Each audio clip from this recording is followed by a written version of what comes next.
আপনারা সবাই জানেন যারা কৃষি কাজ করে তাদের দা কুড়াল খুন্তি লাগে, যারা পড়াশোনা করেন স্টুডেন্ট বই খাতা কলম লাগে, যারা শিক্ষক চক ডাস্টার চেয়ার বেঞ্চ ইত্যাদি লাগে।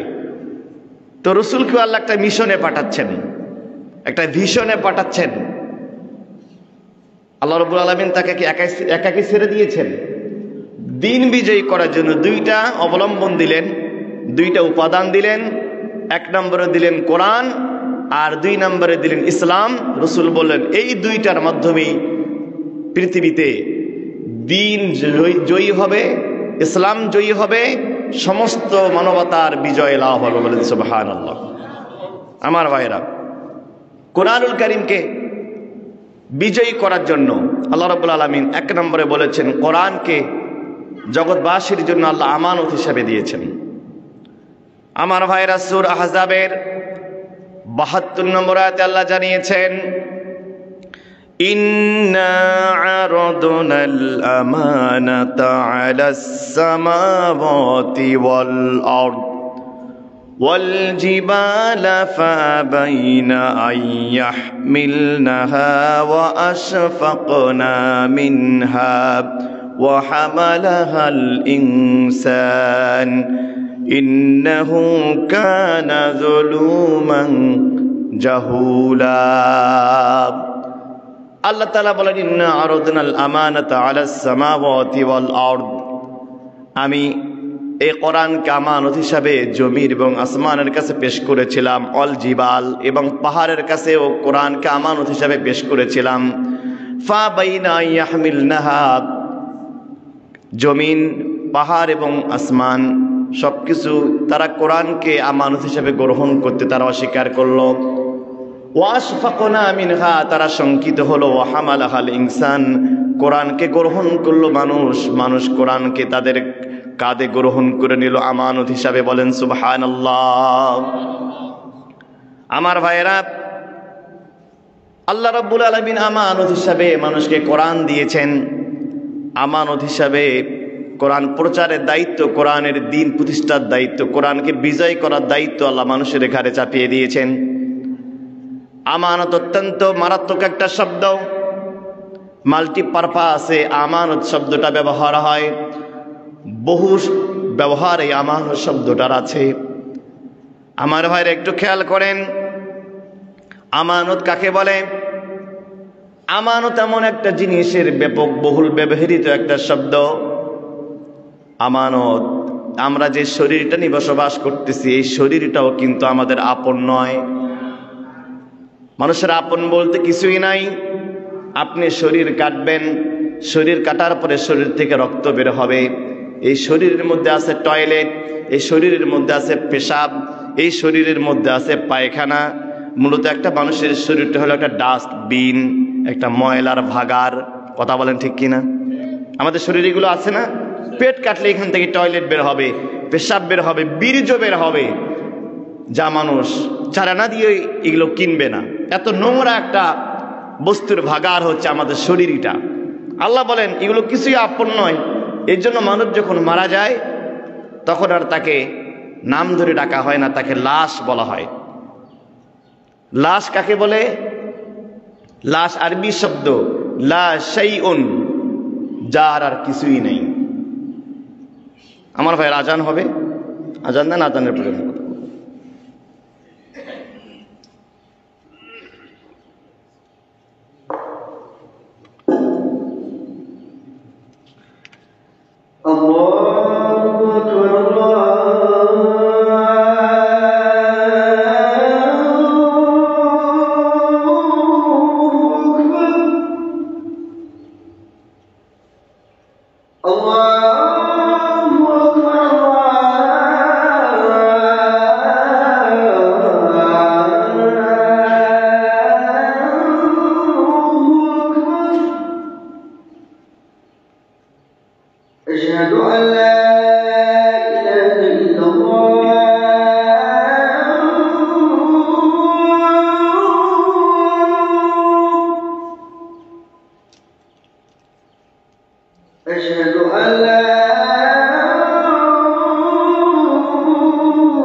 أشهد أن محمدا رسول الله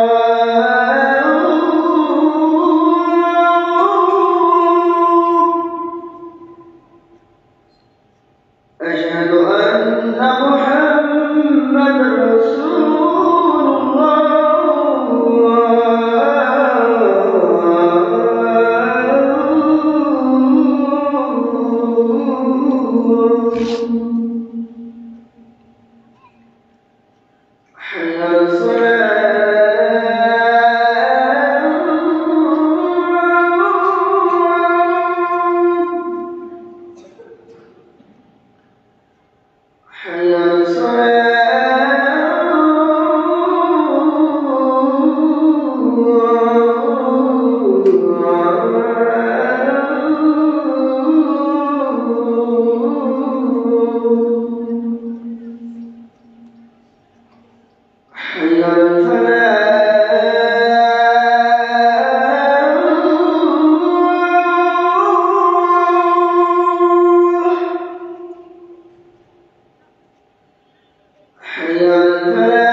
আমার ভাইয়েরা, আমরা বলছিলাম যে আল্লাহ রাব্বুল আলামিন দ্বীনকে বিজয়ী করার জন্য, ইসলামকে বিজয়ী করার জন্য উপাদান দিয়েছেন দুইটা, কোরআন এবং ইসলাম।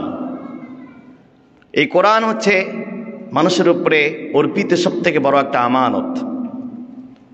আর আমানতের ব্যাপারে আল্লাহ তাআলার বক্তব্য হচ্ছে ইন্নাল্লাহা ইয়া'মুরুকুম আন তুআদ্দুল আমানাতি ইলা আহলিহা। আমানতের দায়িত্ব হকদারের নিকট পৌঁছে দেওয়া ফরজের উপরে ফরজ দায়িত্ব। আমানত এত গুরুত্বপূর্ণ অর্থ বহন করে যে আমানতের টার্মসটা, আমানতের মিনিংটা হচ্ছে এমন যে মানুষের জীবনের নির্দিষ্ট বলতে কিছুই নেই। আমরা বলি লাশ, আমি আজকে মারা যাই, আমার নাম শরীফুল ইসলাম আশরাফি, ইন্তেকালের পরে আমার নাম ধরা হবে না, বলা হবে লাশটা কোথায়। লাশ আরবি শব্দ লা শাইউন, যার কিছুই নেই। কিছুই নেই বলতে আমার হাত আছে কিন্তু হাতটা কাজ করছে না, আমার চোখ আছে, লাশের চোখের আলো হারিয়ে গেছে। লাশের কান আছে কিন্তু লাশ আর শুনতে পারে না। কারণটা কি? কারণ হলো, আমরা অনেকেই বলি, হিন্দুরা বলে যে আমরা তো আমাদের যারা মারা যায় আমরা তাদেরকে পুড়িয়ে ফেলি, মুনকার নাকির তাদেরকে ধরার সময় পাবে না। কবরে গেলে না মুনকার নাকির ধরবে, আমরা তো কবরে দিই না, মুনকার নাকির ধরবে কেমনে? কোটি কোটি হিন্দুই কথা বলে। আসলে কবরের আযাবটা নিয়ে আমাদের বুঝতে হবে, আল্লাহ তাআলার এ বক্তব্য আপনাকে বুঝতে হবে। মনে রাখবেন, একজন মানুষ ইন্তেকাল করার পরে তার বডিটা পড়ে থাকে, ফাংশন করে না, কাজ করে না। এর কারণ হলো এই যে বিদ্যুৎ, ইলেকট্রিসিটি এখানে আছে। আমাদের মসজিদের সম্মানিত যিনি কেয়ারটেকার, তিনি চাইলে কিছুক্ষণের জন্য এখানে বিদ্যুৎ বন্ধ রাখতে পারেন কি পারেন না? কথা বলেন না কেন ভাইরা? বিদ্যুৎ কিন্তু আছে, তিনি চাইলেই সুইচটা অফ করলেই ইলেকট্রিসিটি অফ হয়ে যাবে। তো ঠিক একইভাবে যিনি ইন্তেকাল করেছেন সাময়িক সময়ের জন্য আল্লাহ তার যাবতীয় শক্তিটাকে অফ করে রেখেছেন। হাত কাজ করছে না, তার প্রেসার কাজ করছে না, ব্রেন কাজ করছে না, তার মাথা কাজ করছে না, পুরা বডি অ্যাবনর্মাল হয়ে গেছে। একটু পরেই কবরে যাওয়ার সাথে সাথেই আল্লাহ আবার সুইচটা অন করে দেবেন, আবার ফাংশন করবে, আগের মতো তার পুনরায় জীবন শুরু হবে। বলেন সুবহানাল্লাহ। এর জন্য যখন কোনো মানুষ ইন্তেকাল করে আমরা এই কথা সবাই বলি, ইন্না লিল্লাহি ওয়া ইন্না ইলাইহি রাজিউন। এ কথা আমরা কেন বলি? আমরা বলি ইন্না লিল্লাহ, হে আল্লাহ নিশ্চয় আমরা তোমার জন্য, ওয়া ইন্না ইলাইহি রাজিউন, আর তুমি যেহেতু আমাকে পাঠিয়েছো আমানত হিসাবে, আমি অবশ্যই আবার তোমার কাছেই ফিরে যাব, আমরা আবার তোমার কাছেই ফিরে যাব। বলেন সুবহানাল্লাহ। আমার ভাইরা, কোরআনুল কারীম আল্লাহ আমানত হিসাবে দিয়েছেন। শুধু তাই নয়, কোরআনুল কারীম যদি একটু আপনি চিন্তা করেন, এই কোরআনুল কারীম আল্লাহ রাব্বুল আলামিন বৈষম্য মুক্ত একটা কিতাব কোরআন আমাদেরকে দিয়েছেন। আজকে অনেকে বৈষম্য মুক্ত বাংলাদেশ গড়ার কথা বলছে, বৈষম্য মুক্ত সমাজ পরিবার রাষ্ট্র গঠন করার স্বপ্ন আমাদের দেখাচ্ছে। কিন্তু আমি একটু আপনাদের বলতে চাই, বৈষম্য বিরোধী আন্দোলন শুরু হয়েছে 24 সালের জুলাই, আপনার জুন জুলাই মাসে মূল আন্দোলনটা শুরু হয়েছে জুলাই মাসে। এটা তো মাত্র কয়েকজন সমন্বয়ক, হাসানাত আব্দুল্লাহ, সার্জিস আলম, নাহিদ আর আসিফ মহিউদ্দিন ভুইয়া, এরকম কয়েকজন ইয়াং ছেলের মাথা থেকে এসেছে। আসলে ভুল কনসেপ্ট, মিসকনসেপ্ট এইটা। বৈষম্য বিরোধী আন্দোলন শুরু করেছেন স্বয়ং মুহাম্মদুর রাসূলুল্লাহ। দলিল কোথায়? রাসূল হালিমাতুস সাদিয়ার বাড়িতে যখন ছিলেন, যখন তার বয়স মাত্র 2 থেকে 3 মাস, হালিমাতুস সাদিয়ার বাড়িতে রাসূল হালিমার বুক থেকে দুধ পান করেন। হালিমাতুস সাদিয়া খেয়াল করে দেখেছেন মুহাম্মদুর রাসূলুল্লাহ যতবার তিনি দুধ পান করেছেন, হালিমার একটা স্তন থেকে দুধ পান করেছেন, অন্য স্তনে রাসূল কোনোদিন মুখ লাগান নাই। সুবহানাল্লাহ বলবেন না? তার কারণ হালিমাতুস সাদিয়ার আর একজন দুধ ভাই ছিল, আর একজন সন্তান ছিল, মুহাম্মদুর রাসূল একজন দুধ ভাই ছিল। রাসূল তার হক আদায় করতে গিয়ে কোনোদিন তার হক নষ্ট করেন নাই। রাসূল কোনোদিন তার ভাইয়ের সাথে বৈষম্য করেন নাই। এবার বলেন তো, বৈষম্য বিরোধী আন্দোলনের জনক নাহিদ, আসিফ নাকি মুহাম্মদুর রাসূলুল্লাহ? এতে কার কোনো সন্দেহ আছে? এই কথা বলতে আমাদের সংকোচ আছে? এই আন্দোলন শুরু করেছেন স্বয়ং মুহাম্মদুর রাসূলুল্লাহ। বৈষম্য বিরোধী আন্দোলনের রূপরেখা দিয়েছে মাত্র 24 সালে। আমরা এর আগে থেকে বলে আসছি বৈষম্য বিরোধী সমাজের কথা। শুধু কি তাই? একটু খেয়াল করে দেখেন না, মুসলমানদেরকে আল্লাহ রাব্বুল আলামিন অত্যন্ত গুরুত্বপূর্ণ 5টা সম্পদ দান করেছেন। 1 নম্বর হলো আল্লাহর মতো রব আমরা পেয়েছি। সুবহানাল্লাহ বলবেন না? আল্লাহ তাআলা তিনি যে রব, প্রত্যেক দিন নামাজে 5 ওয়াক্ত নামাজে আপনি তেলাওয়াত করতেছেন আলহামদুলিল্লাহি রাব্বিল আলামিন। আপনি বলতেছেন আমি প্রশংসা করতেছি সেই রবের যিনি তামাম জাহানের প্রতিপালক। আল্লাহ কিন্তু বলেন নাই আলহামদুলিল্লাহি রাব্বিল মুসলিমিন, আলহামদুলিল্লাহি রাব্বিল মুমিনিন, আলহামদুলিল্লাহি রাব্বিল মুহসিনিন। আমি শুধু মুসলমানদের রব, আমি শুধু মুমিনদের রব, আমি শুধু নবীদের রব, এ কথা বলেন নাই। আল্লাহ বলেছেন আস্তিক হোক নাস্তিক হোক, ইমানদার হোক বেঈমানদার হোক, হোক সে হিন্দু খ্রিস্টান বৌদ্ধ নাসারা, আমি সবার জন্যই রব, তামাম বিশ্ব মাখলুকাতের জন্য রব। এবার বলেন তো, আল্লাহ তাআলা বৈষম্য মুক্ত নাকি বৈষম্য যুক্ত? বৈষম্য মুক্ত। আলহামদুলিল্লাহি রাব্বিল আলামিন। এখানে আস্তিক নাস্তিক, হিন্দু খ্রিস্টান বৌদ্ধ নাসারা, সাদা কালো, গরিব ধনী, উচ্চ নিচু, there is no difference here. কারোর মধ্যে কোনো বিভেদ আল্লাহ রাখেন নাই। সবার জন্য তিনি রব্বুল আলামিন, সবাই এখানে আছে। আবার রাসূলের দিকে তাকান, আল্লাহ আবার রাসূলের শানে এক শব্দ ব্যবহার করেছেন। আল্লাহ রব্বুল আলামিন বলছেন ওয়ামা আরসালনাকা ইল্লা রাহমাতাল লিল আলামিন। আমি আপনাকে রাহমাতাল লিল আলামিন করেছি তামাম বিশ্ববাসীর জন্য। আল্লাহ কি বলছেন রাহমাতাল লিল মুসলিমিন, শুধু মুসলমানদের জন্য রহমত? রাহমাতাল লিল মুত্তাকিন, মুত্তাকিদের জন্য রহমত বলেন না এই কথা। আল্লাহ বলেছেন শুধু মানুষ নয়, পৃথিবীর প্রত্যেকটা মাখলুকাতের জন্য আমি যেমন রব্বুল আলামিন, আমার রাসূল রাহমাতাল লিল আলামিন। আবার কোরআনের ক্ষেত্রে আল্লাহ বলছেন সূরা আনামের 90 নম্বর আয়াতে আল্লাহ রাব্বুল আলামিন বলছেন, ইন হুয়া ইল্লা যিকরা লিল আলামিন। ইন হুয়া ইল্লা যিকরা, এটা উপদেশ, গাইডলাইন্স, গাইড বুক পুরা মানবতার জন্য, শুধুমাত্র মুসলমানদের জন্য নয়। ইন হুয়া ইল্লা যিকরা লিল আলামিন, তামাম মাখলুকাতের জন্য। দেখেন, আল্লাহ বৈষম্য মুক্ত, সবার জন্য রব তিনি। রাসূল বৈষম্য মুক্ত, সবার জন্য রাহমাতুল লিল আলামিন। কোরআন বৈষম্য মুক্ত, এই জন্য কোরআনটা হচ্ছে যিকরা লিল আলামিন। আবার কাবা শরীফও বৈষম্য মুক্ত। কাবার ব্যাপারে আল্লাহ বলছেন একই কথা। আল্লাহ তাআলা বলছেন, ইন্না আউওয়ালা বাইতিন বুদিআ লিন-নাসি লাল্লাযী বিবাক্কাতা মুবারাকা ওয়া হুদাল লিল আলামিন। আল্লাহ তাআলা বলছেন ওয়া হুদাল লিল আলামিন। কাবাঘর শুধু মুসলমানদের সম্পদ নয়, কাবাঘর শুধু মুত্তাকিদের জন্য হেদায়েতের একটা ঘর নয়, কাবাঘর হচ্ছে তামাম মাখলুকাতের জন্য, তামাম বিশ্ববাসীর জন্য হেদায়েতের মার্কাজ।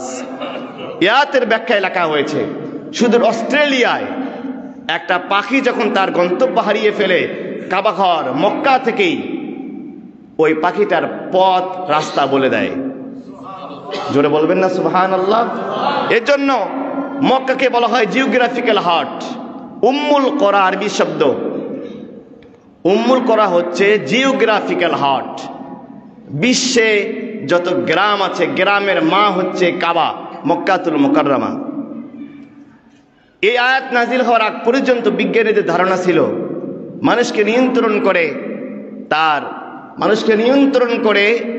তার ব্রেইন, কিন্তু এই আয়াত নাজিল হওয়ার পর বিজ্ঞানীদের ধারণা পাল্টে গিয়েছে। মানুষের ব্রেইন মানুষকে পরিচালনা করে না, মানুষকে পরিচালনা করে তার হার্ট। এর কারণ মানুষ ব্রেনে স্ট্রোক করলে বেঁচে যায়, 2 বা 3 বার স্ট্রোক করলেও সুস্থ থাকে, কিন্তু হার্ট যদি একবার ফেল করে তাকে আর বাঁচানো সম্ভব হয় না। এই জন্য কাবাঘর হচ্ছে তামাম বিশ্ববাসীর জন্য হার্টের মতো। কাবাঘর সুস্থ থাকলে তামাম বিশ্ব সুস্থ থাকবে। কাবাঘর যদি ফিতনায় আক্রান্ত হয়ে যায়, কাবাঘর যদি ইসরায়েল আর ইহুদিদের কখনো দখলে চলে আসে, পুরা বিশ্ব নিয়ন্ত্রণ হারিয়ে যাবে মুসলমানদের হাত থেকে। তাহলে আমরা দেখলাম আল্লাহ বৈষম্য মুক্ত, রাসূল বৈষম্য মুক্ত, কোরআন বৈষম্য মুক্ত, কাবাঘর বৈষম্য মুক্ত। এবার ইসলামের দিকে তাকান। আল্লাহ রাব্বুল আলামিন বলছেন, وَمَن يَبْتَغِ غَيْرَ الْإِسْلَامِ دِينًا فَلَن يُقْبَلَ مِنْهُ وَهُوَ فِي الْآخِرَةِ مِنَ الْخَاسِرِينَ। আল্লাহ বলছেন, ইসলাম এমন একটা ধর্ম ব্যবস্থা, এমন একটা জীবন ব্যবস্থা, ইসলাম এমন একটা মানুষের পূর্ণাঙ্গ জীবন ব্যবস্থা। ইসলাম যদি কেউ গ্রহণ করে, ইসলামের ছায়াতলে যারা আসবে, হোক সে অন্য ধর্মের, আল্লাহ রাব্বুল আলামিন সকলের জন্য আখিরাত সুন্দর করবেন। আর যারা ইসলাম গ্রহণ করবে না, তারা পরকালে হবে ক্ষতিগ্রস্ত। বলেন নাউজুবিল্লাহ। খুব ভালো করে খেয়াল করেন, কোরআন বৈষম্য মুক্ত, আল্লাহ বৈষম্য মুক্ত, ইসলাম বৈষম্য মুক্ত, নবীজি বৈষম্য মুক্ত, কাবাঘর বৈষম্য মুক্ত। এর জন্য আমরা বলি, দুনিয়ার কোন মানুষের থিওরি দিয়া, দুনিয়ার রাজনৈতিক কোন দলের মাধ্যমে বাংলাদেশকে বৈষম্য মুক্ত করা সম্ভব নয়। বাংলাদেশকে শুধুমাত্র কোরআন দিয়েই বৈষম্য মুক্ত করা সম্ভব। শুধুমাত্র একমাত্র এই কোরআনের সমাজ ব্যবস্থায়, কোরআনের আইনের মাধ্যমেই আর কোরআনওয়ালা সৎলোকের মাধ্যমেই বাংলাদেশকে একটা বৈষম্য মুক্ত শান্তির সমাজ উপহার দেওয়া কেবল কোরআনওয়ালাদের পক্ষেই সম্ভব। আপনারা একটু খেয়াল করেন, যারা আজকে বৈষম্য মুক্ত বাংলাদেশ গড়ার স্বপ্ন আপনাদের দেখাচ্ছে, লোভ দেখাচ্ছে, তাদেরকে জিজ্ঞাসা করেন, স্বৈরাচার হাসিনার বাবা শেখ মুজিবুর রহমান ইন্তেকাল করেছে, তার মেয়ে পদাধিকার বলে দলীয় প্রধান এবং প্রধানমন্ত্রী হয়েছে। এটা কি বৈষম্য নয়? কথা বলেন না কেন? অনেকজন বলছেন না, এটা কি বৈষম্য নয়? আচ্ছা বলেন তো, আওয়ামী লীগের মধ্যে শেখ হাসিনার থেকে অনেক ত্যাগী নেতা ছিল কি ছিল না? আমি আর একজনের নাম নিচ্ছি না, তিনি ইন্তেকাল করেছেন, পদাধিকার বলে তার স্ত্রী হয়েছে ওই দলের প্রধান এবং দলীয় প্রধানমন্ত্রী। কথা বলেন ঠিক কিনা? জাতীয় চাচা হোসাইন মোহাম্মদের সাথ ইন্তেকাল করেছেন, দলীয় পদাধিকার বলে তার স্ত্রী রওশন এরশাদ হয়েছে দলীয় প্রধান। এই তিনটা দলকে বৈষম্য থেকে বের হতে পারছে? তো তারা কেমনি বৈষম্য মুক্ত বাংলাদেশ গড়বে? অথচ কোরআন বৈষম্য মুক্ত। এই কোরআনে 9 জন ব্যক্তির নামে সূরা আছে। আল্লাহ কাফেরকে বাদ দেন নাই। 6 জন নবীর নাম, সূরা ইউনুস, সূরা হুদ, সূরা ইউসুফ, এরপরে সূরা ইব্রাহিম, সূরা নূহ, সূরা মুহাম্মদ, নবী 6 জন। কোরআন কতটা বৈষম্য মুক্ত? কোরআনে 2 জন ওলির নামে সূরা আছে, একজন লোকমান আর একজন মারিয়াম। বলে না সুবহানাল্লাহ। কোরআন মহিলাদেরকেও বাদ দেয় নাই। যদি কোরআনে মহিলাদের নামে কোনো সূরা না থাকতো, মহিলারা বলতো কোরআন আমাদের সাথে বৈষম্য করেছে। শুধু কি তাই? মানুষের মধ্যে 3টা শ্রেণী।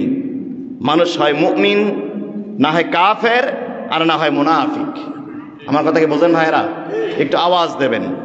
আল্লাহ রাব্বুল আলামিন মুমিনদের নামে সূরা দিলেন সূরাতুল মুমিনুন, আবার কাফেরদের নামে সূরা দিলেন সূরাতুল কাফিরুন, আবার মুনাফিকদের নামে সূরা দিলেন সূরাতুল। আহারে কপাল পোড়া মুসলমান, এরপরে বোঝো না। শুধু কি তাই? আল্লাহ রাব্বুল আলামিন যেন কাফেররাই কথা বলতে না পারে যে আল্লাহ কাফেরদের নামে সূরা দেন নাই, এই জন্য বৈষম্য মুক্ত রাখবার জন্য আল্লাহ আবু লাহাবের নামে কোরআনে একটা সূরা দিয়েছেন, সূরাতুল লাহাব। আল্লাহু আকবার বলবেন না? সুতরাং যদি বাংলাদেশের বুকে কেউ বুক উঁচু করে এ কথা বলতে পারে যে আমরা বৈষম্য মুক্ত বাংলাদেশ গড়ার গ্যারান্টি দিচ্ছি, শুধুমাত্র কোরআন ওলারাই বলতে পারে বৈষম্য মুক্ত বাংলাদেশ কোরআনের মাধ্যমে গড়ে তোলা সম্ভব, বিকল্প নাই। আপনাকে চ্যালেঞ্জ করে গেলাম, কিয়ামত পর্যন্ত উত্তর দেওয়ার সুযোগ নাই যে কোরআন বৈষম্যযুক্ত একটা আয়াত, একটা হরফও বের করতে পারবেন না।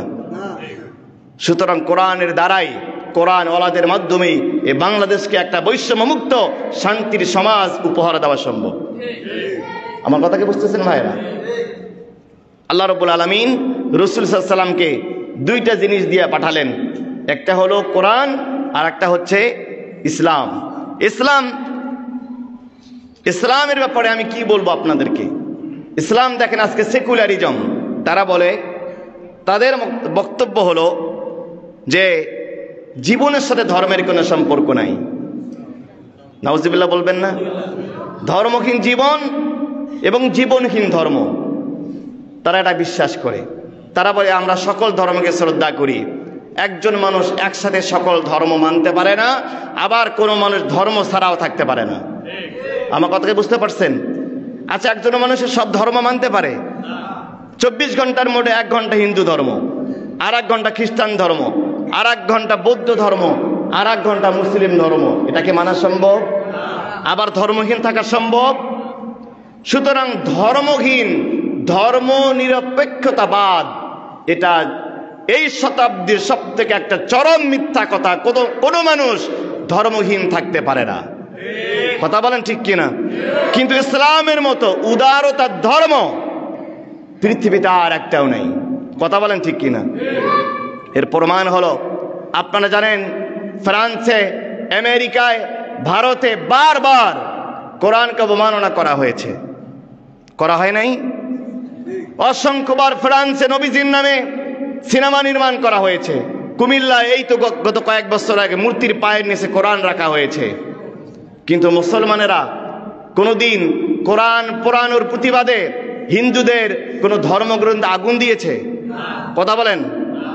মুসলমানেরা কোনো খ্রিস্টান আর ইহুদিদের প্যাগোডা গির্জায় গিয়া আগুন দিয়েছে? তাওরাতে আগুন দেয় নাই, মহাভারতে আগুন দেয় নাই, গীতা আগুন দেয় নাই। এটাই প্রমাণ করে ইসলাম সব থেকে উদারতার ধর্ম। একমাত্র ইসলামী উদারতা প্রকাশ করতে পারে। ইসলামের দ্বিতীয় বৈশিষ্ট্য হিউম্যানিটেরিয়ান রিলিজিয়ন। ইসলাম হচ্ছে একটা মানবতাবাদী ধর্ম। মানবতাবাদী ধর্ম কিভাবে? রাসূলুল্লাহ বসে আছেন, একটা ইহুদি লাশ যাচ্ছে, নবীজি দাঁড়ায় গেলেন। একজন সাহাবী বলেন, ইয়া রাসূলুল্লাহ ইন্নাহু ইহুদিয়ান, লোকটা তো ইহুদি অবস্থায় মারা গেছে। রসুল বলেন আওয়ালাস্তা নাফসান, এ লোকটা কি মানুষ নয়? সে কি দেখতে মানুষের মতো নয়? হোক না সে ইহুদি, হোক না সে অন্য ধর্মের, আমি তাকে মানুষ হিসাবে শ্রদ্ধা করেছি। সুবহানাল্লাহ বলতে ইচ্ছা করে না? অথচ তোমরা আমাদেরকে মানবতা শিখাতে আসো, তোমরা আমাদেরকে ধর্মীয় সহিষ্ণুতা শিখাতে আসো। আমাদের রাসূল আজ থেকে 1500 বছর আগে শিখিয়ে গেছেন কেমনে অন্য ধর্মের মানুষকে শ্রদ্ধার সম্মান করতে হয়। আজকে রাসূলুল্লাহ সাল্লাল্লাহু আলাইহি ওয়াসাল্লাম, আল্লাহ রাব্বুল আলামিন, আমাদের ইসলাম ধর্মের মূল কথা হলো, আল্লাহ তাআলা বলছেন, মান কাতালা নাফসান বিগাইরি নাফসিন আও ফাসাদিন ফিল আরদ ফাকান্নামা কাতালান নাসা জামিআ। আল্লাহ তাআলা বলছেন সূরা মাইদার 32 নম্বর আয়াতে বলছেন, আল্লাহ রাব্বুল আলামিন বলছেন, যারা একজন নিরপরাধ মানুষকে হত্যা করলো, যে ব্যক্তি অপরাধ ছাড়া রাষ্ট্রীয় বিভিন্ন অজুহাত দিয়ে যারা একজন বেসামরিক নিরপরাধ মানুষকে হত্যা করলো, সে যেন সারা দুনিয়ার সমস্ত মানুষকে হত্যা করলো। বলেন নাউজুবিল্লাহ। আমি আপনাদের বলতে চাই, একজন মানুষকে হত্যা করলে 800 কোটি মানুষকে হত্যা করার গুনাহ তার আমলনামায় লেখা হয়। এই স্বৈরাচার খুনি হাসিনা বিগত জুলাই বিপ্লবে আমাদের বেসামরিক হিসাব, আনঅফিসিয়াল হিসাবে 2000 মানুষকে হত্যা করেছে। নাউজুবিল্লাহ বলবেন না? একজন নয়, দুইজন নয়, 2000 মানুষকে হত্যা করেছে। আজকে গত 2 দিন আগে, গত পরশু দিন ধানমন্ডি 32 নম্বরে আগুন দেওয়ার পরে অনেকের ভালোবাসা উতরে পড়তেছে, অনেকের মানবতায় লাগতেছে। আমি তাদেরকে বলতে চাই, ওই স্বৈরাচারের দোসরদের বলতে চাই, 2000 মানুষকে হত্যা করা হলো, আপনার মনের মধ্যে লাগলো না, আপনার মানবতা আগুন লাগলো না, আর ধানমন্ডিতে আগুন দেওয়ার পরে আপনার মনে লাগলো আপনি সব থেকে টাটকা মুনাফিক, টাটকা স্বৈরাচার। আচ্ছা বলেন তো, একটা বাড়ির দাম বেশি নাকি 2000 মানুষের জীবনের দাম বেশি? আজকে অনেকের মানবতা উতরে পড়তেছে, অনেকে ফেসবুক গরম করে ফেলে, অনেক হুজুরও আজকে মিসগাইডেড হয়ে যাচ্ছেন। অস্থির হওয়ার কিছু নেই, বুঝতে হবে আপনাকে এটা যুদ্ধের মধ্যে আছি আমরা, আর যুদ্ধের সময় কিছু ভাঙচুর হবেই, এই কথা ভুল ব্যাখ্যা নেওয়ার সুযোগ নাই। আমি আপনাদের এই কথা বলছি যে আপনারা ভাঙচুর করবেন, নো, এটা মিসগাইড হওয়ার সুযোগ নাই। আপনার মানবতাবোধ কোথায় ছিল? শহীদ তাইমের গল্প আপনার মনে নাই? শহীদ তাইম, যার বাবা ময়নাল ইসলাম পুলিশ অফিসার ছিলেন, 17 বছর বয়স ছেলেটার। স্বামী স্ত্রী দুইজনে ঢাকা মেডিকেল কলেজের বারবার 2 ঘন্টা খুঁজতেছেন ছেলেকে, কোথাও ছেলে নাই। সাংবাদিককে বলছে, আমার ছেলেটাকে দেখেছেন? এক অট থেকে আর এক অট, কোথাও ছেলেকে পাওয়া যাচ্ছে না। সাংবাদিক বলল, এইরকম পিকচারের একটা লাশ আমি হিমঘরে দেখেছি। ময়নাল ইসলাম হিমঘরে গেলেন। হিমঘরে যাওয়ার পরে ময়নাল ইসলাম বলতেছেন, আমি দেখতে পেলাম আমার ছেলের লিথর দেহটা মাটিতে পড়ে আছে, পুরা শরীর রক্তাক্ত। দেখতে পেলাম আমার ছেলের বুকটা গুলি করে ঝাঁঝরা করে দেওয়া হয়েছে। শহীদ তাইমের বাবা ময়নাল ইসলাম সেদিন বলেছিলেন, স্যার, আমি একজন পুলিশ অফিসার, একজন মানুষকে গুলি করতে, একজন মানুষকে মারতে কয়টা গুলি লাগে? সারা বিশ্বের মানুষের অন্তরে নাড়া দিয়েছিল। ধানমন্ডিতে আগুন দেওয়ার পর আপনার কলিজায় লাগলো, শহীদ তাইমের বুকে গুলি চালাবার সময় আপনার মানবতাবাদ কোথায় ছিল? শহীদ আবু সাইদকে মারার জন্য তো 4টা গুলি করার দরকার ছিল না? একটা গুলি করলে ছেলেটা মারা যেত, 4টা গুলি আপনি কেন করেছেন? কেন 4টা গুলি করেছেন? আমি এই জন্য বলি, আপনাদের খারাপ লাগবে আমি জানি, খারাপ লাগলেও কিছু করার নাই। এই ধানমন্ডি হলো আওয়ামী লীগের কেবলা, এটা আপনার সাথে আমার সাথে আপনারা একমত? ধানমন্ডি 32 আওয়ামী লীগের কেবলা। কেন কেবলা জানেন? 1992 সালে 6 ডিসেম্বর ডাক্তার বলবর সিং সবার আগে বাবরি মসজিদে আঘাত এনেছিলেন। তিনি একটা বামপন্থী ছাত্র দলের সাথে যুক্ত ছিলেন, ছাত্র রাজনীতি তিনি করতেন। তিনি বলেন, আমি আঘাত করতে গিয়েছি 5 ডিসেম্বর, আমি পারি নাই, আমার বিবেককে আঘাত দিয়েছে। 6 ডিসেম্বর গিয়ে সবার আগে আমি কুড়াল মারি বাবরি মসজিদে। সেখান থেকে ভাঙ্গার পর ইটা সুরকি নিয়ে এসে আমরা মাইকিং করেছি, হিন্দুরা যেন এই মুসলমানদের মসজিদের ইট আর খোয়ার মধ্যে পেশাব পায়খানা করে দেয়। সেখানে পেশাব পায়খানা করে দেওয়া হয়েছে। এরপরে ডাক্তার বলবর সিং অ্যাবনর্মাল হয়ে গেছে, তাকে ঘরের মধ্যে রাখা হয়েছে, সে তার মায়ের সাথে জানা করতে চায়। ডাক্তার বলবর সিং তার বাবা একজন হুজুরের কাছে নিয়ে গেছে, বলছে, হুজুর আমার ছেলের এই অবস্থা, আপনার ছেলের কি অপরাধ? আমার ছেলে বাবরি মসজিদে কুড়াল মেরেছে সবার আগে। বলছে, আপনার ছেলের কোনো চিকিৎসা আমার কাছে নাই, তবে আপনাকে পরামর্শ দিতে পারি। এরপরে আগামী মাসে একজন আলেম আসবেন, ওনার কাছে যান, উনি আপনাকে করে পরামর্শ দিতে পারেন। উনি আসলেন, পরের মাসে গেলেন। ডাক্তার বলবর সিং এর বাবা বলেন, হুজুর এই অবস্থা আমার ছেলের, কি অপরাধ করেছে? এই অপরাধ করেছে, একটা উপায় আছে, আমি দোয়া করতে পারি, যদি আপনার ছেলে ইসলাম গ্রহণ করে আমি আল্লাহর কাছে দোয়া করব। ডাক্তার বলবর সিং এ কালেমা পড়ানো হলো, সেই হুজুর দোয়া করলেন, আল্লাহ সেন্স ফিরিয়ে দিলেন, ডাক্তার বলবর সিং সুস্থ হয়ে গেলেন। ডাক্তার বলবর সিং পরে ওমর নাম ধারণ করলেন। তিনি বলেছেন, যেই হাত দিয়ে বাবরি মসজিদে সবার আগে আঘাত করেছিলাম, এই হাত দিয়ে আমি ভারতে 40টা মসজিদ প্রতিষ্ঠা করেছি। এই বাবরি মসজিদে গুজরাটের কসাই নরেন্দ্র মোদী 2020 সালে রাম মন্দির প্রতিষ্ঠা করার ঘোষণা দিয়েছে। ওই সময় সরকারে ছিল স্বৈরাচার হাসিনা। আমরা স্বৈরাচার হাসিনার একটা বিবৃতিও পাই নাই যে বাবরি মসজিদের জায়গায় রাম মন্দির প্রতিষ্ঠা করাতে তার এতটুকু নিন্দা জানায় নাই। এর মাধ্যমে কি প্রকাশ হয়, এটা বাংলাদেশের মানুষের কাছে স্পষ্ট। বাবরি মসজিদ আঘাত করার পর আপনার কলিজায় লাগলো না, ধানমন্ডিতে আঘাত করার পর আপনার কলিজায় লাগলো, তার মানে মসজিদের থেকেও কেবলার থেকেও আপনার কাছে ধানমন্ডির দাম বেশি। এবার কি বুঝে আসছে তাদের কেবলা ধানমন্ডি? আমি বলি, তাদের নবী হলো বঙ্গবন্ধু শেখ মুজিবুর রহমান। মানেন আর না মানেন, চরম সত্য কথা। বিগত 15 বছরে এই লোকটার জন্মদিন পালন করতে 1200 কোটি টাকা নষ্ট করা হয়েছে। নবীজিকে কটাক্ষ করা হতো। নবীজিকে এই যে আপনারা জানেন, এই যে শাহবাগে একজন নাস্তিক বলেছিল, এই শাহবাগে যদি আল্লাহ নেমে আসে আমরা আল্লাহকে ফাঁসিতে ঝুলাবো। চরম অধ্যত্বপূর্ণ কথা বলেছিল। শেখ হাসিনা সরকার কোনো প্রতিবাদ করে নাই, তাদেরকে শেল্টার দিয়েছে। নবীজিকে আহাম্মক বলা হয়েছে। তার মানে কি, নবীজিকে গালি দিলে তাদের লাগলো না, অথচ বঙ্গবন্ধুকে নিয়ে একটা শব্দ উচ্চারণ করলে সাথে সাথে জেলখানায় ক্রসফায়ারে দেওয়া হতো। তার মানে কি, তারা বিশ্ব নবীর থেকে তাদের জাতীয় বাবা, জাতীয় আব্বা শেখ মুজিবকে বেশি ভালোবাসত। তাদের ধর্ম ইসলাম নয়, তাদের ধর্ম বাঙালি। তারা বিগত 15 বছরে বাঙালি জাতীয়তাবাদ প্রতিষ্ঠা করার চেষ্টা করেছে। তারা বলছে যে আমাদের প্রথম পরিচয় বাঙালি, তারপর আমরা মুসলমান। নাউজুবিল্লাহ বলবেন না? আচ্ছা বলেন তো, আমাদের প্রথম পরিচয় কি?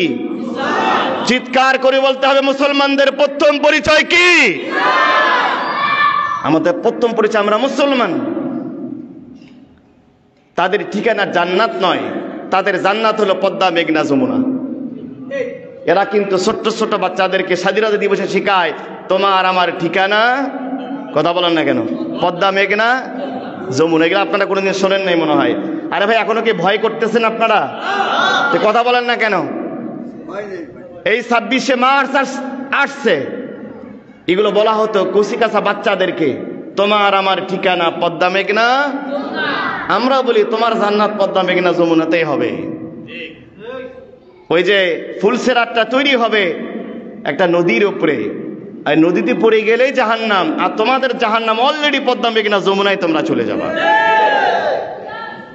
আমার কথার সাথে আপনারা একমত? সুতরাং এইসব মায়া কান্না করে লাভ নাই। বাংলাদেশকে মুরাল মুক্ত করা হয়েছে।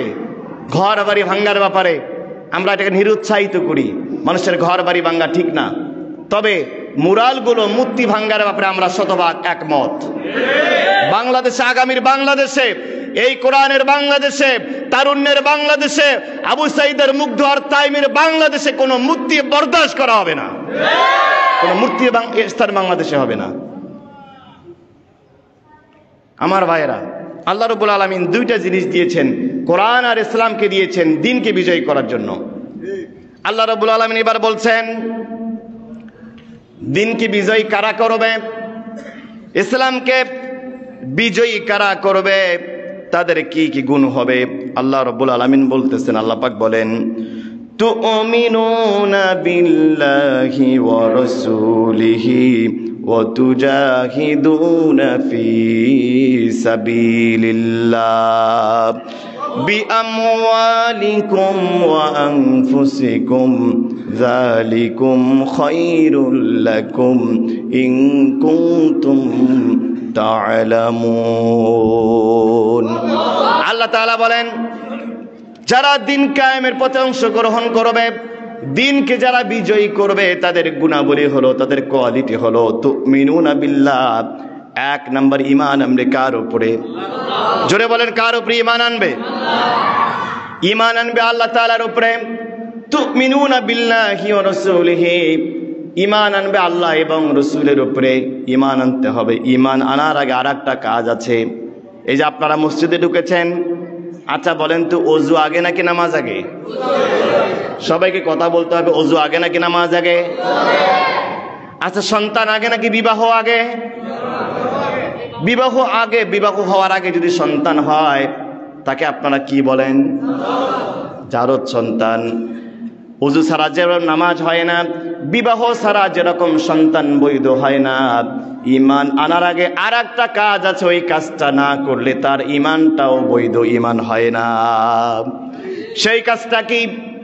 আল্লাহ রাব্বুল আলামিন বলছেন, ফামান ইয়াকফুর বিত-তাগুতি ওয়া ইউমিন বিল্লাহ ফাকাদ ইসতামসাকা বিল উরওয়াতিল বুসকা লা ইনফিসামা লাহা ওয়াল্লাহু সামিউন আলীম। আমার ভাইরা, আল্লাহ তাআলা বলছেন, ফামান ইয়াকফুর বিত-তাগুত, আগে তোমাকে তাগুতের সাথে সম্পর্ক ছিন্ন করতে হবে। তাগুতের সাথে সম্পর্ক রাখা যাবে না, তাগুতকে আগে তালাক দেওয়া লাগবে। এখন প্রশ্ন করতে পারে, হুজুর তাগুত কাকে বলে? তাগুত তো বুঝি না, তাগুত তো আমি চিনি না। তাগুত চিনবেন কিভাবে? সহজ কথা হলো, যারা নিজে আল্লাহর আইন মানে না আর মানুষকেও মানতে দেয় না, তারাই হলো তাগুত। কথা বলেন ঠিক কিনা? আরো সহজ ব্যাখ্যা, যারা বলে কোরআনের সাথে রাজনীতি নাই, তারা হলো তাগুতের আন্ডা বাচ্চা। চিনতে সমস্যা আছে? যারা বলে কোরআনের সাথে রাজনীতির সম্পর্ক নাই, মনে রাখবেন তাগুতের সাথে তাদের মারাত্মক কানেকশন আছে। কথা কি বুঝতেছেন? আমার ভাইরা, খুব ভালো করে বুঝেন, সূরা বাকারা 256 নম্বর আয়াত, ফামান ইয়াকফুর মানে অস্বীকার করো, তালাক দাও, সম্পর্ক কাট করো বিত-তাগুত, তাগুতের সাথে। যারা আল্লাহর আইন চায় না, শত লোকের শাসন চায় না, আল্লাহর আইন চায় না, কোরআনের শাসন চায় না, ওদের সাথে সম্পর্ক ত্যাগ করতে হবে। সম্পর্ক তো আপনি ত্যাগ করেন না, আপনি হুজুরদের সাথে থাকেন, আবার মসজিদে আপনাকে পাওয়া যায়, আবার ওই তাগুতি দলের মিছিলের মধ্যে আপনাকে পাওয়া যায়। আপনি তো টাটকা একটা মুনাফিক।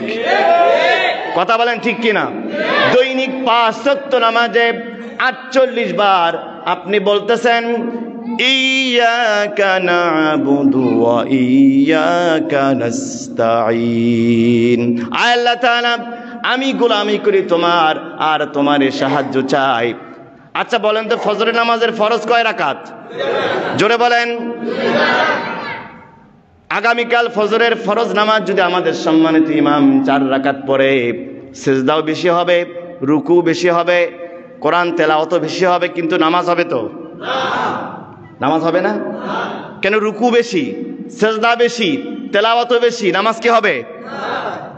নামাজ হবে না। 4 রাকাত নামাজ কি আওয়ামী লীগ মানবে? বিএনপি মানবে? জামাত মানবে? মাইজ ভান্ডারি মানবে? কেউ এটা মানবে না। সবাই লোকমা দেবে, ডজন ডজন লোকমা পড়বে, তারা বলবে হুজুর মসজিদ আল্লাহর আর নামাজ চলবে আল্লাহর আইনে। কথা বলেন ঠিক কিনা? এই নেতারাই মসজিদের বাইরে গিয়া যখন জনসভায় বক্তব্য দিচ্ছে তখন তারা বলে সকল ক্ষমতার উচ্চ হলো জনগণ। অথচ আল্লাহ বলেন আন্নাল কুওয়াতা লিল্লাহি, সকল ক্ষমতার উচ্চ কে? এত কম আওয়াজে হবে না, সকল ক্ষমতার উচ্চ কে? মসজিদে মানলেন আল্লাহর আইন আর জনসভায় মানতেছেন তাগুতের আইন, ব্রিটিশের আইন। আল্লাহ বলেন তুমি এটা টাটকা মুনাফিক। কোন সন্দেহ আছে? স্পষ্ট কথা। তাগুতের সাথে সম্পর্ক ছিন্ন করতে পারেন নাই, আরে ভাই বিবাহ হয় নাই, সন্তান তো অবৈধ হবে। আপনার তো অজু এখনো হয় নাই, তাগুতের সাথে সম্পর্ক হুজুরের সাথেও আছেন, আবার ওই তাগুতি দলের সাথেও আছেন। হাদি সাহেবের আরো চরম মিথ্যাবাদী। নাউজুবিল্লাহ বলবেন না? বলবেন হুজুর একদিন বয়ান করতে এসে সব বাস টাস দিয়ে যাচ্ছেন। আমি কি ভাই আমার নিজের থেকে কোনো কথা বলছি? দেখেন হাদি সাহেবেরা আল্লাহর সাথে কেমনে মুনাফিকি করছে। হাদি সাহেবেরা মক্কা, মদিনা, মিনা, মুজদালিফা, আরাফা 40-45 দিন একটা বাক্য সব থেকে বেশি বলে, লাব্বাইক আল্লাহুম্মা লাব্বাইক লা শারীকা লাকা লাব্বাইক ইন্নাল হামদা ওয়ান নি'মাতা লাকা ওয়াল মুলক লা শারীকা লাকা লাব্বাইক। এই কথাটা বলে না? হাদি সাহেব কি বলছে হাদি সাহেব নিজেই জানেন। হাদি সাহেব বলছে লাব্বাইক, আল্লাহ আমি হাজির, আমি অনেকগুলো টাকা খরচ করে তোমার কাছে হাজিরা দেওয়ার জন্য এসেছি। লা শারীকা লাক, তোমার সাথে কোনো শরীক নাই। ইন্নাল হামদা, সমস্ত প্রশংসা হবে কার জন্য? চিৎকার করে বলেন মানুষের সমস্ত প্রশংসা হবে কার জন্য? হাদি সাহেব কাবা ঘরে গিলাফদের ওয়াদা করে আসলেন, মক্কায় ওয়াদা করে আসলেন, মিনায় ওয়াদা করে আসলেন। হজ থেকে আসার পরে লাল রুমাল মাথায় দিয়া এবার বাম দলের মিছিলে গিয়ে বলতেছেন অমুক নেতার চরিত্র ফুলের মতো পবিত্র। অথচ ওই নেতার শরীর থেকে সিগারেটের দুর্গন্ধ আসতেছে। ওই নেতা টাটকা ইশার নামাজটা আদায় করে নাই, ওই নেতা টাটকা ফজরটা আদায় করে নাই। হাদিস সাহেব বলছে অমুক নেতার চরিত্র ফুলের মতো পবিত্র। আল্লাহ বলেন হাদিস সাহেব তুমি না আমার সাথে ওয়াদা করে গেলা, তুমি প্রশংসা করবে শুধু আমি আল্লাহর। আমরা হাদিস সাহেবের হজ করে আসার সময় জায়নামাজ নিয়ে আসে, স্মরণ নিয়ে আসে, জমজমের পানি নিয়ে আসে, মদিনার টাটকা খেজুর নিয়ে আসে। আল্লাহ বলে বেটা এগুলো তো তোর বাংলাদেশেও পাওয়া যায়, জায়নামাজ বাংলাদেশে পাওয়া যায়, আজওয়া খেজুরও পাওয়া যায়, স্মরণও পাওয়া যায়। হজ করে শুধু একটা জিনিস বাংলাদেশে নিয়ে যাও, কিচ্ছু লাগবে না, শুধু তালবিয়াটা নিয়ে যাও। তালবিয়ায় কি পাঠ করলে এটা নিয়ে যাও। সারা জীবন যদি তালবিয়াটা মানতে পারো এই জমিনটা হয়ে যাবে একটা সোনার জমিনে পরিণত হবে। বিশ্বাস করেন ভাইরা, শুধুমাত্র প্রত্যেক বছরের যে লক্ষ লক্ষ হাজী সাহেবেরা তারা যদি এই তালবিয়াটার শতভাগ আমল করত, বাংলাদেশ অনেক আগেই কোরআনের দেশে পরিণত হতো। হাজী সাহেব বলে আসলেন ইন্নাল হামদা, সমস্ত প্রশংসা হবে কার জন্য? এখন ওই হাজী সাহেব জানে আমার নেতা নামাজ পড়ে না, আমার নেতার মুখ থেকে বিড়ির গন্ধ আসে, জানার পরও যখন তিনি প্রশংসা করেন ওই নেতার, আল্লাহ বড় নারাজ হয়ে যান। তিনি বলেন ওয়ান নিয়ামাতা, আমার সমস্ত নিয়ামত, আমার টাকা পয়সা, বাড়ি গাড়ি, স্বাস্থ্য, আমার যাবতীয় প্রপার্টি সব নিয়ামত কার? আল্লাহ। হাজী সাহেব এখন দান করতেছে। ওই নেতার মিটিং হবে, ওই নেতার মিটিং এর মধ্যে মমতাজ আসবে, শিল্পীরা আসবে, গান হবে, বিড়িখোরেরা আসবে, মদখোরেরা আসবে, জেনাখোরেরা আসবে। হাজী সাহেব 500 টাকা 2000 টাকা বের করে দিলেন জনসভা করার জন্য। আল্লাহ বলেন হাজী সাহেব আমার সাথে ওয়াদা করে গেলা, তুমি দান করবে আল্লাহর রাস্তায়, নিয়ামত আমার, তুমি দিচ্ছ কোন জায়গায়? 3 নম্বরে হাজী সাহেব বলেন ইন্নাল হামদা ওয়ান নি'মাতা লাকা ওয়াল মুলক। আচ্ছা বলেন তো ভাই মুলকুন মানে কি? সাম্রাজ্য, ক্ষমতা, প্রেসিডেন্সি। আচ্ছা ক্ষমতার একমাত্র মালিককে? হাজী সাহেব এখন বলতেছে সকল ক্ষমতার উচ্চ জনগণ। আচ্ছা বলেন তো হজ কে বাংলাদেশে আছে না মক্কায় চলে গেছে? হাজী সাহেবেরা খুব বেজার, বলতেছে এই হুজুরটা কোন জায়গাতে আছে আমাদের বাস দেওয়ার জন্য। হাজী সাহেব আমি আপনাকে লজ্জা দেওয়ার জন্য আসি নাই, হাজী সাহেব আপনাকে বিনয়ের সাথে বলছি, মদিনা থেকে শুধু খেজুর নিয়ে আসেন না, মদিনা থেকে শুধু জায়নামাজ নিয়ে আসেন না, তালবিয়াটা নিয়ে আসেন, তালবিয়াটা বোঝেন, কি ওয়াদা করে আসলেন, তালবিয়ার আমলটা করেন, আপনার জীবন একটা জান্নাতি জীবনে পরিণত হবে। আল্লাহ বলেন তুমিনুনা বিল্লাহ, ঈমান আনতে হবে। তুমিনুনা বিল্লাহি ওয়া রাসূলিহি, আল্লাহ এবং ঈমান আনার আগে আরেকটা কাজ আছে না নাই? সে কাজটা কি? তাগুতের সাথে সম্পর্ক ছিন্ন করতে হবে। যদি না করতে পারেন, ওযু ছাড়া নামাজ যেরকম, বিবাহ ছাড়া সন্তান যেরকম, আপনার ঈমানটা হবে ঠিক একই রকম। আমার ভাইরা, আল্লাহ এবার যারা দিন বিজয় করবে, আল্লাহ রাব্বুল আলামিন তাদের কোয়ালিটি বলতেছেন, ওয়া তুজাহিদুনা ফি সাবিলিল্লাহি বিআমওয়ালিকুম ওয়া আনফুসিকুম যালিকুম খায়রুল লাকুম ইন কুনতুম তা'লামুন। আমার ভাইরা, আল্লাহ তাআলা বলতেছেন, ওয়া তুজাহিদুনা ফি সাবিলিল্লাহ, তোমরা সংগ্রাম করো, জিহাদ করো, কার রাস্তায়? চিৎকার করে বলেন না, কার রাস্তায়? এখন রাস্তা আবার কোনটা? খেয়াল করে দেখেন, তাবলিগ জামাত বলতেছে আমরা আল্লাহর রাস্তায় আছি, সাতপন্থীরাও বলে, জোবায়েরপন্থীরাও বলে, বলে কি বলে না? আবার হাতের মধ্যে বিড়ি, মাথার মধ্যে জট, মাইজ ভান্ডারি, আটরশি, তারা বলে হুজুর জান্নাতের রাস্তায় আছি, বলে কি বলে না? আবার বিএনপির লোকজন বলে শহীদ জিয়াউর রহমান বাংলাদেশকে একটা কল্যাণকর রাষ্ট্র পরিণত করার জন্য কাজ করে গেছেন, সুতরাং আমরা আল্লাহর রাস্তায় আছি। আর আওয়ামী লীগ তো জান্নাতের বারান্দায় চলে গেছে। তারা তো বলছিল যে মদিনার রাষ্ট্রে দেশ চালাবো, এ বলছিল মদিনার কথা, কিন্তু চালাইছে মূলত মোদির সংবিধান দিয়া। কথা বলেন ঠিক কিনা? সবাই বলে আল্লাহর রাস্তায়, সারসিনা, চরমনাই, মাইজ ভান্ডারি, আটরশি, জাসদ, বাসদ, আওয়ামী লীগ, বিএনপি, জামাত, দাড়ি সারা, দাড়িহীন, লম্বা টুপি, খাটো টুপি, জুব্বা, ফারা পাঞ্জাবি, সবাই বলে আল্লাহর রাস্তায়। আসলে আল্লাহর রাস্তা কোনটা, এটা চেনার দরকার আছে না নাই?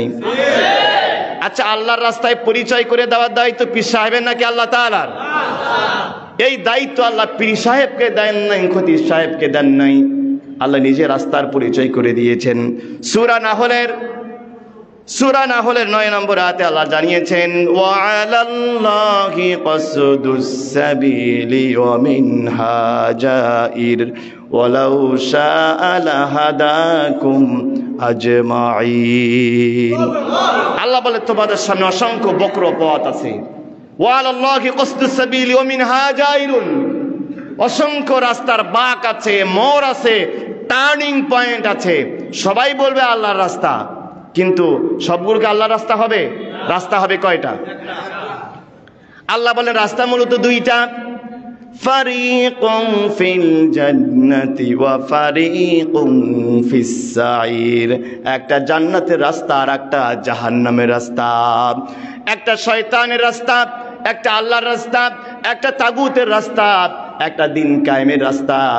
এবার জানতে হবে দিন কায়েমের রাস্তা কোনটা, ফি সাবিলিল্লাহ কোনটা, জিহাদের পথ কোনটা। এইটা জানার জন্য প্রত্যেকদিন নামাজের মধ্যে অন্তত 48 বার সূরা ফাতিহার মধ্যে আমরা সেই রাস্তার কথা আল্লাহকে জিজ্ঞাসা করতেছি, ইহদিনাস সিরাতাল মুস্তাকিম। জানেন না আপনারা? সবাই পড়েন, ইহদিনাস সিরাতাল মুস্তাকিম সিরাতাল্লাযীনা আন'আমতা আলাইহিম গায়রিল মাগদুবি আলাইহিম ওয়ালাদ-দাল্লিন। প্রতিদিন বলতেছেন ইহদিনাস সিরাতাল মুস্তাকিম, আল্লাহ আমাকে ওই রাস্তাটা দেখাও, ওই রাস্তা সহজ সরল পথটা দেখাও। এইটা কোন রাস্তা? আল্লাহ অন্য আয়াতে ব্যাখ্যা করতেছেন, ওয়ামান ইউতিইল্লাহা ওয়ার রাসূলা ফাউলাইকা মা'আল্লাযীনা আন'আমাল্লাহু আলাইহিম মিনান নাবিয়্যিনা ওয়াস-সিদ্দীকিনা ওয়াশ-শুহাদা'i ওয়াস-সালিহিন। আল্লাহ এবার চাইলেন সিরাতাল মুস্তাকিম। সূরা নিসার 69 নম্বর আয়াতে আল্লাহ সেই সিরাতাল মুস্তাকিম বলতেছেন, মিনান নাবিয়্যিন, যে রাস্তায় গেছে নবী, ওয়াস-সিদ্দীকিন, সত্যবাদীগণ, ওয়াশ-শুহাদা, শহীদগণ, ওয়াস-সালিহিন, আর নেককার প্রিয় বান্দারা। বলেন না সুবহানাল্লাহ। আল্লাহর রাস্তা চিনতে পারতেছেন? এবার নবিয়ানা কাজ কোনটা? তাবলিগ জামাত সারা জীবন বলতেছে আমরা নবিয়ানা কাজ করি, বলে কি বলে না? মাইজ ভান্ডারী, আটরশি, সারসিনা, চরমনায় সবাই বলে নবিয়ানা কাজ করতেছে। আল্লাহ এবার নবিয়ানা কাজের পরিচয় দিচ্ছেন। সূরা ইয়াসিনের 30 নম্বর আয়াতে আল্লাহ জানিয়েছেন, ইয়া হাসরাতান আলাল ইবাদি মা ইয়াতিহিম মির রাসূলিন ইল্লা কানু বিহি ইস্তাহজিউন। আল্লাহ বলে আফসোস করে বলেন, আল্লাহ নিজে বলেন বড় আফসোস, আমার বড় কষ্ট, বড় আফসোস, এমন একজন নবী পাঠাইলাম না যেই নবীকে তার এলাকার লোকজন মারধর করে নাই, তাকে পানিশমেন্ট দেয় নাই। বলেন নাউজুবিল্লাহ। নবিয়ানা কাজ শুধু কোরআন পড়া, নবিয়ানা কাজ শুধু নামাজের দাওয়াত দেওয়া, নবিয়ানা কাজ হলো মানুষের জনগণের হাতে মার খাওয়া। শুধু সারা জীবন নামাজের দাওয়াত দিলে নবিয়ানা কাজ, কিন্তু কোনোদিন আপনাকে জেলখানায় যেতে হলো না, কোনোদিন আপনার ইমামতি গেল না, কোনোদিন আপনাকে ভয় দেখানো হলো না। বুঝতে হবে এটা নবীর পথ নয়, এটা ইবলিসের পথে আপনি আছেন। সূরা ইয়াসিন তাফসীর খুলে দেখেন, দুইজন নবী ছাড়া সমস্ত নবী জনগণের হাতে মার খেয়েছেন। চ্যালেঞ্জ করে গেলাম, কিয়ামত পর্যন্ত উত্তর দিতে পারবেন না। আদম আলাইহিস সালাম আর সুলাইমান আলাইহিস সালাম, আদমের সবাই সন্তান, আর সুলাইমানের বাবা ছিলেন দাউদ আলাইহিস সালাম, প্রেসিডেন্ট তৎকালীন সময়ের। কে মারবে তাকে? সমস্ত নবীরা মার খেয়েছেন। নবিয়ানা কাজ করেন, কেউ আপনাকে মারে না। আপনার চাকরির প্রমোশন হয়, আপনার মসজিদ আগে ছিল ফ্যান, এখন এসি হয়, চাকরির প্রমোশন হয়, এটা নবিয়ানা কাজ নয়। নবিয়ানা কাজ সেটাই যেটা চাকরি হুমকির মধ্যে থাকে। ওয়ায়াকতুলুনান নাবিয়্যিনা বিগাইরিল হক, সূরা বাকারে আল্লাহ বলছেন শুধুমাত্র বনি ইসরাঈলের একদিন সকাল বেলায় 23 জন নবীকে গলা কেটে হত্যা করা হয়েছে দিন কায়েমের অপরাধে। নবিয়ানা কাজ করেন, কোনোদিন বাধা আসে না, কেউ হুমকি দেয় না, কোনো আপনার প্রেসার থাকে না। দিন যায়, চাকরির প্রমোশন হয়, গাড়ি বাড়ি 2 তলা থেকে 3 তলা হয়। বুঝতে হবে আপনার রাস্তার মধ্যে সামথিং ইজ রং, কোথাও একটা ভেজাল আছে। কথা কি বুঝতেছেন ভাইরা? আল্লাহ এবার বলছেন, শারআ লাকুম মিনাদ-দীন মা ওয়াসা বিহি নূহান ওয়াল্লাযী আওহাইনা ইলাইকা ওয়া মা ওয়াসাইনা বিহি ইব্রাহিম ওয়া মূসা ওয়া ঈসা আন আকিমুদ-দীন ওয়া লা তাতাফাররাকু ফি। আল্লাহ 5 জন নবীর কথা উল্লেখ করলেন, উলুল আজম 5 জন পয়গম্বর। আল্লাহ বলেন নূহ, ইব্রাহিম, মূসা, ঈসা, মুহাম্মদ। একজন প্রথম যুগের নবী আদম, আবার শেষ যুগের নবী মুহাম্মদ, তাদের মধ্যে হাজার হাজার বছরের ব্যবধান। আল্লাহ বলেন কাজ একটা, আনাকিমুদ্দিন। আপনার বাড়ি কোথায় হোক, আপনি কোন যুগের নবী হন, যাই হন না কেন, আপনার ওপর দিন কায়েমের কাজ করা ফরজের উপরে ফরজ। ঠিক আছে, একইভাবে আপনাদের বলতে চাই, আপনি আওয়ামী লীগ করতে পারেন, বিএনপি করতে পারেন, জাতীয় পার্টি করতে পারেন, জাসদ করতে পারেন, মাইজ ভান্ডারি করতে পারেন, সারসিনা করতে পারেন, চরমনাই করতে পারেন, যে কোনো দল করতে পারেন, কিন্তু বিশ্বাস করেন যদি নিজেকে মুসলিম বলে দাবি করেন, দিন কায়েমের জন্য কাজ করা আপনার উপরে ফরজের উপরে ফরজ। ওয়ালা তাতাফাররাকু ফি, আল্লাহ বলে নো কম্প্রোমাইজ হিয়ার। দিন কায়েমের জায়গায় কোনো কম্প্রোমাইজ নাই। যদি নিজেকে মুসলিম দাবি করেন, টুপি লম্বা হোক খাটো হোক, তারাবি নামাজ 20 রাকাত 8 রাকাত, কিয়ামত পর্যন্ত মতভেদ থাকবে। হাত নাভির উপরে নাকি নিচে, কিয়ামত পর্যন্ত মতভেদ থাকবে। একটা জায়গায় সবাই একমত, আল্লাহর জমিনে আল্লাহর দিন কায়েম হয়ে যাওয়া। এখানে কোনো মতভেদ চলবে? কথা বলেন, চলবে? এজন্য আপনাদের বলি, আমাদের পীরগঞ্জের আকাশে মাওলানা নুরুল আমিন একটা উজ্জ্বল নক্ষত্র। সুবহানাল্লাহ বলবেন না? পীরগঞ্জের আকাশে পীরগঞ্জবাসীর জন্য মাওলানা নুরুল আমিন উজ্জ্বল নক্ষত্রের মতো। তাকে নিয়ে বিভিন্ন রকমের অপপ্রচার চলছে, ষড়যন্ত্র চলছে। যে লোকটা 29 বছর ধরে অধ্যাপনা করছেন, 39 বছর ধরে এই দিন কায়েমের জন্য কাজ করছেন, অসংখ্যবার তাকে হত্যার হুমকি দেওয়া হয়েছে, জেলখানায় গিয়েছেন। মাওলানা নুরুল আমিনকে আমরা ভালোবাসি কে বাসি না? সবাই বলেন ভালোবাসি কে বাসি না? আমরা সবসময় তার পাশে থাকবো তো ইনশাআল্লাহ। তার যে কোনো প্রয়োজনে আগামী দিনে যে কোনো ভাবে তিনি যদি আমাদের ডাক দেন, আমরা সবাই তার হাতে হাত রেখে কাজ করবো ইনশাআল্লাহ। কারা কারা কাজ করবো হাত তোলেন তো একটু। নারায়ে তাকবীর, আল কোরআনের আলো, আলেম ওলামা যেখানে। আমার ভাইরা হাত নামান, আমি শেষ করে দিচ্ছি। আল্লাহ তাআলা দিনকে বিজয় করার জন্য সত্য দিলেন, ঈমান আনতে হবে। তুমিনুনা বিল্লাহি ওয়া রাসূলিহি, আল্লাহ এবং রাসূলের উপরে, ওয়া তুজাহিদুনা ফি সাবিলিল্লাহ, জিহাদ করতে হবে আল্লাহর রাস্তায়, বিআমওয়ালিকুম ওয়া আনফুসিকুম, টাকা দিতে হবে আর জীবন দিতে হবে। সময় শেষ হয়ে গেছে নাকি ভাই? বিআমওয়ালিকুম ওয়া আনফুসিকুম, এখানে প্রথমে আল্লাহ টাকার কথা বলছেন, তারপরে জীবনের কথা বলছেন। আগে দিতে হবে কি? ধন সম্পদ, তারপরে জীবন। আমি একটা গল্প পড়েছিলাম, আল গনিয়্যু ওয়াল ফাকির, গরিব এবং ধনী। কোন একজন বন্ধু রাস্তায় বেরিয়েছেন, বের হওয়ার পরে দেখেন তার এক বন্ধু পেটের মধ্যে হাত দিয়ে মাটিতে গড়াগড়ি করতেছে। জিজ্ঞাসা করলো, বন্ধু কি হয়েছে পেটের? বলছে, পেটের মারাত্মক পীড়া, পেট ব্যথায় ভুগছি। কি হয়েছে? এত বেশি খাইছি, খেতে খেতে গলায় পৌঁছে গেছে, খাওয়ার জ্বালায় গ্যাস শুরু হয়ে গেছে।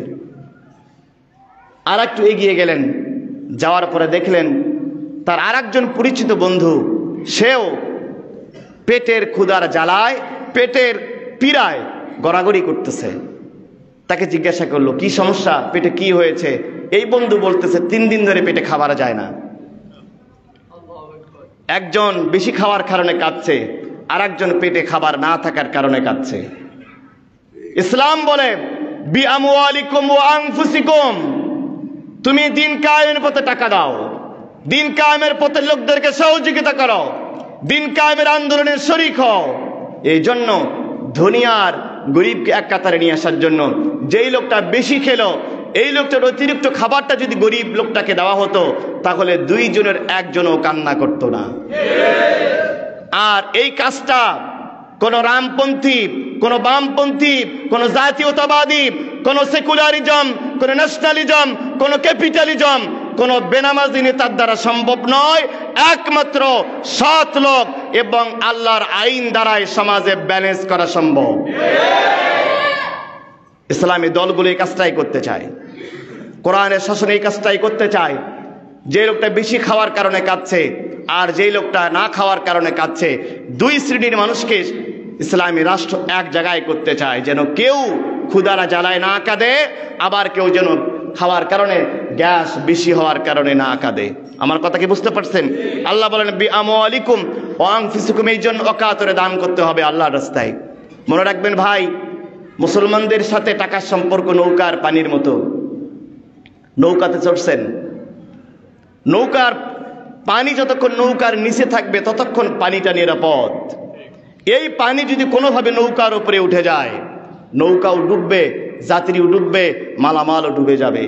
আল্লাহ আপনাকে টাকা দিয়েছেন, এই টাকা যদি আপনি অপচয় করেন, এই টাকার যদি অপব্যবহার করেন, এই টাকা যদি দিন কায়েমের বিপক্ষ শক্তির পিছনে ব্যয় করেন, এই টাকা একদিন আপনাকে ডুবাবে, আপনাকে জাহান্নামে নিয়ে যাবে। এজন্য আমাদের সাথে টাকার সম্পর্ক নৌকা এবং পানির মতো। আল্লাহ এবার বলছেন, যদি তোমরা এই কাজগুলো করো, ঈমান আনো আল্লাহর উপরে, রাসূলের উপরে, আল্লাহর রাস্তায় জান আল মাল দিয়ে জিহাদ করো, তাহলে আমি তোমাদেরকে যে পুরস্কার দেব, ইয়াগফির লাকুম যুনুবাকুম, আমি আল্লাহ তোমাদের জিন্দেগীর সমস্ত গুনাহগুলো মাফ করব। ওয়া ইউদখিলুকুম জান্নাতিন তাজরি মিন তাহতিহাল আনহার, তোমাদেরকে সম্মানিত এমন জান্নাতে প্রবেশ করাবো, যেই জান্নাতে নদী ঝর্ণা ধারা প্রবাহিত হতে থাকবে। জান্নাতিন তাজরি মিন তাহতিল আনহার ওয়া মাসাকিন তাইয়্যিবাতান ফি জান্নাতি আদন, সারা জীবন অনন্তকাল আবাদান আবাদান চিরস্থায়ী জান্নাতে বসবাস করবে। যালিকাল ফাউজুল আযীম, আর একজন মুসলমানের জন্য জান্নাত পাওয়াটা হলো তার জীবনের সবথেকে বড় সফলতা। আমার ভাইরা, এজন্য এই দিনকে বিজয়ী করা শুধুমাত্র মাওলানা নুরুল আমিন আখার পক্ষে সম্ভব? শুধু কি এই আলতাফনগরের মুসলমানদের দ্বারাই সম্ভব?